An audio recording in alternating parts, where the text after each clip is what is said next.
একটি হলো বৃক্ষরোপণ, জলে সবুজ দেশের সুস্থ বাতাস, লাগুক সবার প্রাণে।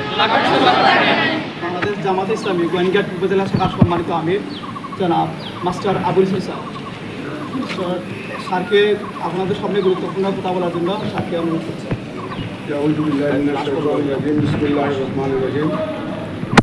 শহীদ নৃত্য কাফেলা বাংলাদেশের শিক্ষা প্রতিষ্ঠানের অত্যন্ত আস্থার প্রতি মেধাবী ছাত্রদের আস্থার ঠিকানা আমাদের প্রান্তীয় বাংলাদেশ ইসলামী ছাত্র শিবির সারা বাংলাদেশ ব্যাপী কেন্দ্রীয় কর্মসূচির অংশ হিসাবে আজকে আমাদের এই প্রান্তীয় গোয়েনঘাট উপজেলা বিভিন্ন শিক্ষা প্রতিষ্ঠানে ইতিমধ্যে অনেক প্রতিষ্ঠানে বৃক্ষরোপণ কর্মসূচি পালন করতে যাচ্ছেন।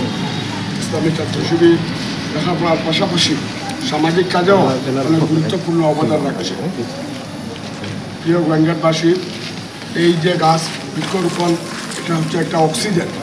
আমরা যেভাবে আমাদের মানুষের প্রত্যেকের দৈনন্দিন জীবনে আমাদের খাবারের প্রয়োজন, ঠিক তেমনিভাবে অক্সিজেন আমাদের খুবই প্রয়োজন। অক্সিজেন ছাড়া আমরা বেঁচে থাকা পৃথিবীতে কঠিন হয়ে দাঁড়াবে।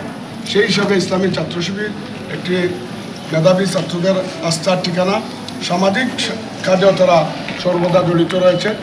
আজকে যে এই গোয়েনঘাটে এই শিক্ষা প্রতিষ্ঠানগুলোতে বৃক্ষরোপণ চলছে, এই জন্য আমি গোয়েনঘাট উপজেলার পক্ষ থেকে বাংলাদেশ জামাত ইসলামীর পক্ষ থেকে ইসলামী ছাত্র শিবিরের নেতৃবৃন্দকে অত্যন্ত ধন্যবাদ জানাই, মোবারকবাদ জানাই এই আয়োজন করার জন্য। আর আমরা মূলত বক্তব্য শুনবো আমাদের সিলেট জেলার সম্মানিত সেক্রেটারি ইসলামী ছাত্র শিবিরের জেলা মোহতারাম জেলা সেক্রেটারি এসেছেন, ওনার কাছ থেকে আমরা গুরুত্বপূর্ণ বক্তব্য শুনব।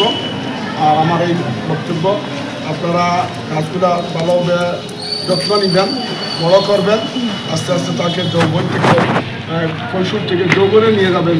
ইনশাআল্লাহ এই বৃক্ষগুলা ফল আমাদেরকে দান করবেন, আমরা খেয়ে আমাদের জীবন পরিচালনা করব। আসসালামু আলাইকুম।